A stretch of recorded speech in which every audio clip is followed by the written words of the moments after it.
DMTV Info, votre chaîne d'information en temps réel. La politique, la santé, le sport, les faits de société, la musique, les rumeurs et bien plus encore. Vous découvrirez cela dans notre chaîne DMTV Info.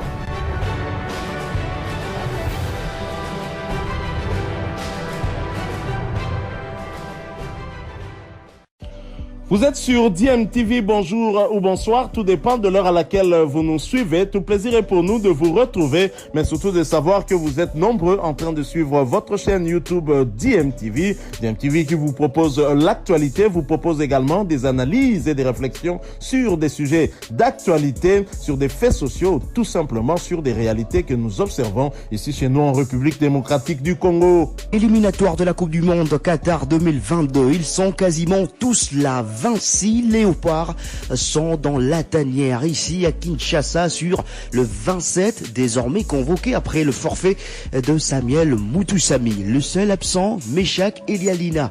Le joueur de Young Boys n'est toujours pas arrivé à Kinshasa alors qu'il avait déjà fait sa valise pour la capitale congolaise. Il a été empêché de venir par son agent qui a poussé des raisons sécuritaires. Selon lui, le sujet algérien, Meshak Elia serait la cible d'un empoisonnement en cas de sa venue ici en République démocratique du Congo. En tout cas, c'est ce qui s'est raconté, mais pour ce qui concerne la Fédération congolaise de football association, ces raisons sécuritaires poussées par son agent sont farfelues, car ici en RDC, personne ne veut du mal du joueur Meshak Elia. D'ailleurs, la FECOFA a contesté auprès de Young Boys et a réservé copie à la FIFA. C'est ce qu'a dit à Top Congo FM le secrétaire général de la FECOFA, belge Sitouatala. On l'écoute. Officiellement, ce n'est pas les clubs qui se pointent, qui se présentent, que c'est ces derniers qui refusent de... Mais ils utilisent des artifices pour dissuader les joueurs à ne pas finir.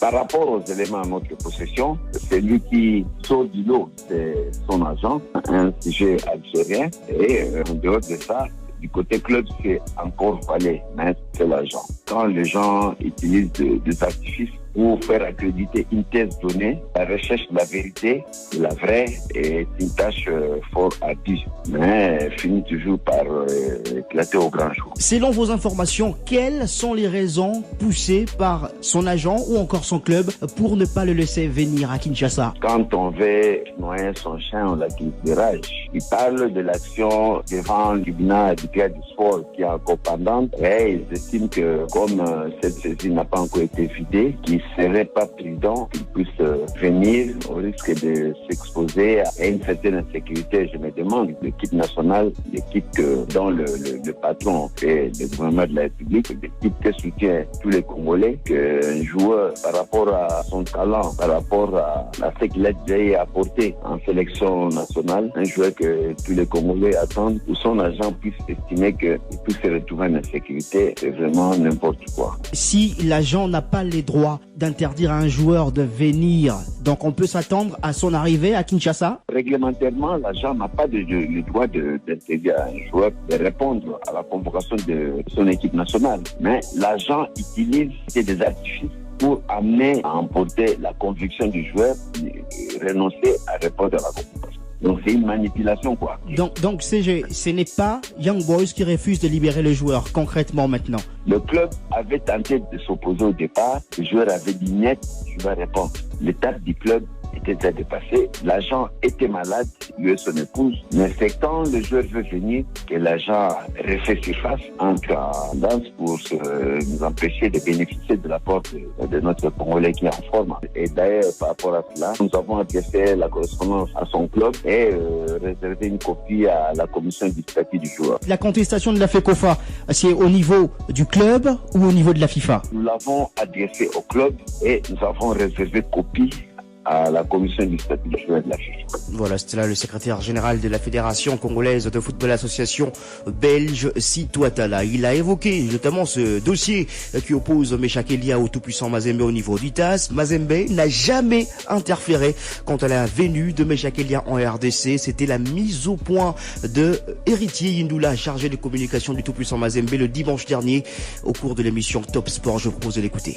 Aujourd'hui, tous les mensonges qui ont été racontés sur les TP Mazembe pendant plusieurs années. Aujourd'hui, comme on le dit en Lingala, il domine à Poissa. Mais chacun a accusé les TP Mazembe, les sportifs congolais ont accusé les TP Mazembe à tort. Et aujourd'hui, les mêmes TP Mazembe qu'on a accusés, aucune personne n'a des informations à donner sur la présence de Meshak Elia. Quelqu'un qui s'est absenté pendant 6 journées, qui a accusé les TP Mazembe, comment peut-elle cette personne revenir en République démocratique du Congo pour les matchs de barrage? C'est là pour vous dire, les mensonges a pris fin aujourd'hui. Les TP Mazembe n'a jamais interféré dans quoi que ce soit avec les dossiers Meshak Elia. Et les gars reviennent tranquillement dans son pays. Aujourd'hui, où se situe justement ce problème entre Mazembe et la formation des Young Boys, ou encore entre Mazembe et le joueur Meshak Elia? Nous avons un dossier qui est au niveau du TAS. Nous n'avons jamais bloqué. Non, il faut qu'on retienne cette précision. Un joueur peut avoir un dossier au niveau du TAS. Un joueur peut avoir une réclamation au niveau de la FIFA. Ce qui peut le bloquer, il n'y a qu'une suspension. Mais tant que c'est un dossier évolue au niveau du TAS, il n'y avait rien qui pouvait empêcher Meshak Elia de venir en République démocratique du Congo, ni c'était juste les mensonges qu'il y avait au sujet de ce dossier. Nous avons aucun dossier avec Meshak Elia par rapport à sa présence en République démocratique du Congo. Le chargé de communication de la formation du tout-puissant Mazembe, Héritier Yinoula, c'était le dimanche dernier au cours de l'émission Top Sport. Je l'ai dit, à l'entrée, 26 léopards sont désormais à la tanière, 8 sont arrivés hier soir. Il s'agit de Chancel Mbemba, Gaël Caputan, Esquins Kebano, Arthur Maswaku, Johan Wissa, Marcel Tisserand, Yannick Bolassier et Paul-José Mpoku. Hier, 18 léopards ont pris part à la première séance d'entraînement, tenue au stade de Martyr, sous la direction du coach Hector Cooper. Ils sont déterminés à remporter ce match face au Maroc vendredi. Je vous propose d'écouter le capitaine de l'équipe, Dieu merci Mbokani. Ouais, tu es comme dans le match important, voilà, tu vas concentrer pour le match, le match on ne pas du seul. Voilà, Dieu merci Mbokani, c'était très compliqué d'avoir le joueur hier lors de cette première séance d'entraînement. C'était l'un des capitaines de l'équipe nationale de la République démocratique du Congo. Les 26 joueurs vont prendre part à une autre séance d'entraînement aujourd'hui, une séance qui va se tenir à huis clos avant la séance officielle demain, donc à un jour avant le match entre la RDC et le Maroc. L'équipe nationale du Maroc a quitté le Maroc hier dans la soirée pour donc arriver ici en République démocratique du Congo. Et concernant cette rencontre entre la RDC et le Maroc, il y aura 2100 supporters marocains au stade des Martyrs de la Pentecôte. Ce sont des chiffres officiels communiqués à Top Congo FM par la Fédération congolaise de football association. Il y aura également 2100 Congolais au stade Mohamed V. Ils ne viendront pas tous de Kinshasa. Les 2100 Congolais qui seront au stade Mohamed V de Casablanca viendront une partie de Kinshasa et d'autres des autres parties du monde. On écoute les précisions du secrétaire général belge Situatala, qui indique également que seules 20 000 places seront vendues et les ventes commenceront aujourd'hui. On l'écoute. Demain, il y a rien du comité d'organisation. Demain coïncide également avec la livraison des billets. Donc, c'est demain où on pourra vous dire avec exactitude, là où les autres sportifs, d'autres nationalités qui appellent pour solliciter les billets d'accès au stade vont acheter les billets. Combien de places sont réservées au public marocain qui viendra en RDC? Le règlement prévoit le pays hôte réserve 5% de la capacité d'accueil du stade. Alors là, il faut relativiser. La capacité d'accueil du stade, c'est 80 000 places.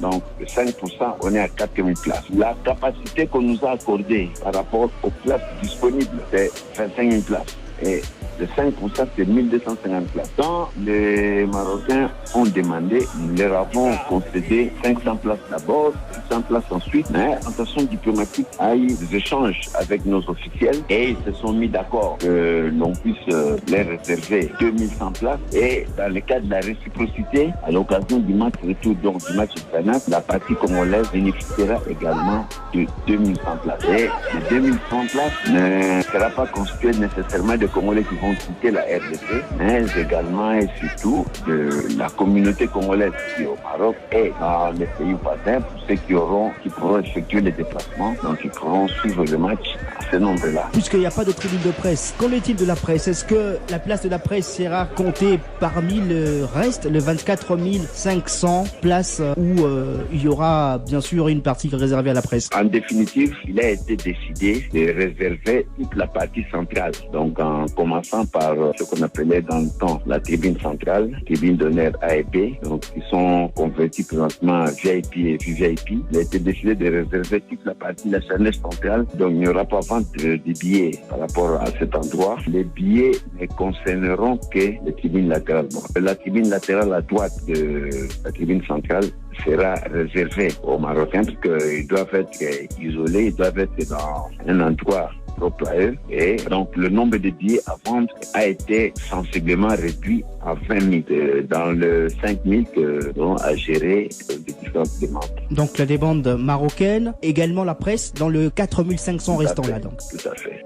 Et voilà, c'était là les précisions du secrétaire général de la Fédération congolaise de football, association belge Citoatala J-2. En tout cas, plus que 2 jours nous séparent de cette manche allée RDC-Maroc de la double confrontation comptant pour le barrage des éliminatoires de la Coupe du Monde Qatar 2022. Je vous donne le programme des Léopards pour la journée de ce mercredi. Entre 11h et 12h30, il y aura de soins. À 12h30, justement, réunion tactique. Test Covid juste après 13h30. Et puis, soins 14h45. Départ, entraînement 15h30. Et l'entraînement va s'éteindre à 16h juste au stade des Martyrs de la Pentecôte avec tout l'effectif sous la direction du coach Hector Cooper. Et donc, avant la séance officielle de demain et aussi ce match tant attendu ici à Kinshasa entre la RDC et le Maroc. Ça sera donc le vendredi 25 mars à 16h juste, heure de Kinshasa. Vous aurez toutes les informations concernant cette double confrontation entre la RDC et le Maroc au cours de nos différents journaux des sports.